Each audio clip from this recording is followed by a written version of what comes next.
Joining us now to talk about tomorrow's meeting and what he expects, the budget battle that is now underway. Joining us, Congressman Greg Walden, the Oregon Republican chairman of the National Republican Congressional Committee, Energy and Commerce Committee, chairman of the Communications and Technology Subcommittee. Congressman, great to have you with us. Are you excited about tomorrow?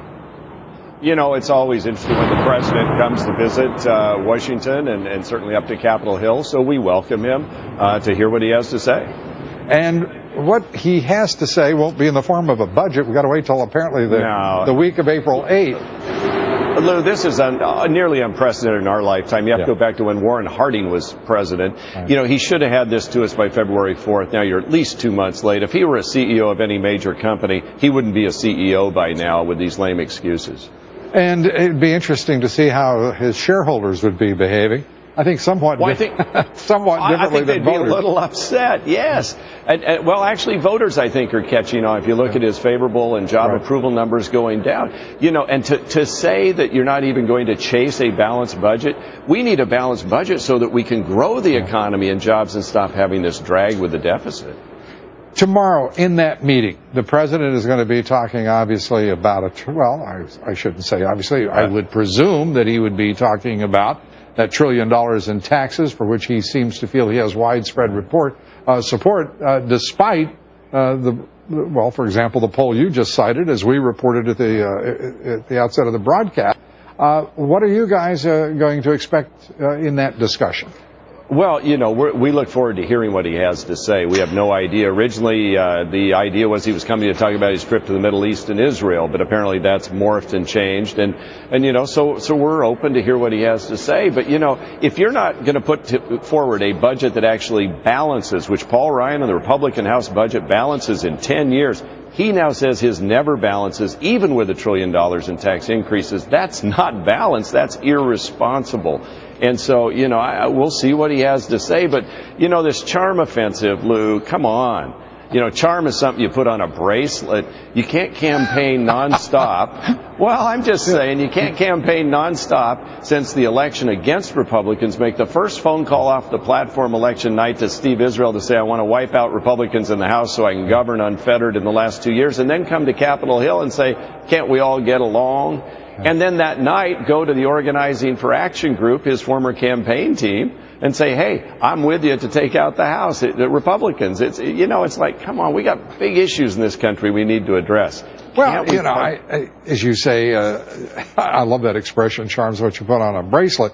But, you know, you guys are sometimes pretty charming, I have to say. And you, you're kind. And I think you do that kind of consciously, much as he's doing right now.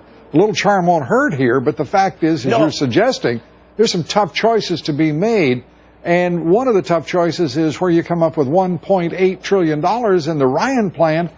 If for some reason you don't convince the president to just drop his signature law, the Obamacare law.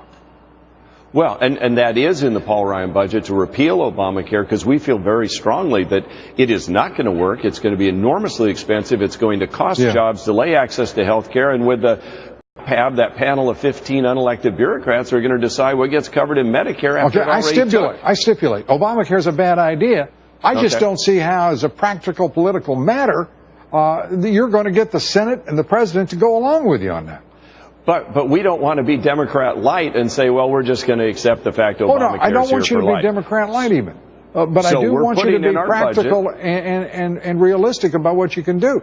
So you pull 1.8 trillion out of that Ryan plan.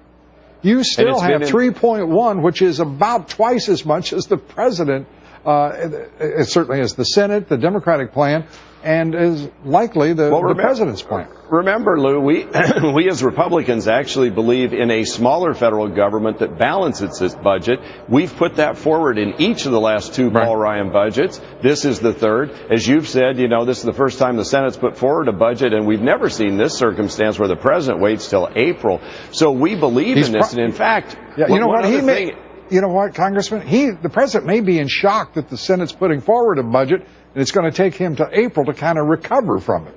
Well, you know, Rip Van Winkle woke up. I mean, it's been all these years. I'm surprised they had to blow the dust off the manuals on how to put together a budget over in the Senate. But remember, in the continuing resolution that you talked about earlier, we actually cut $1 billion out of Obamacare there. We denied the IRS the money to hire all these new agents to implement it from their perspective. So we're chipping away at this every chance we get because we think there's a better way to reform health care and make sure Americans get that opportunity going forward. But again, we balance the budget in 10 years. A serious alternative would be their version of a balanced budget in 10 years. We don't see that from the Senate Democrats, the House Democrats, or the President. Do you know the latest term they're using is that their budget balances in principle?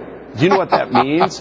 No way, it's better. Do you know what that means? It means that they don't count the interest payments. That's like saying to a family, my family budget balances, I just don't count my credit card interest payment, my home mortgage interest payment. Can you believe the doublespeak? Well, of course you can. You see it all the time. I can tell you that every night, Congressman, every night. These are the same guys that thought $1 trillion coin would solve the problem. I'm not making this stuff up.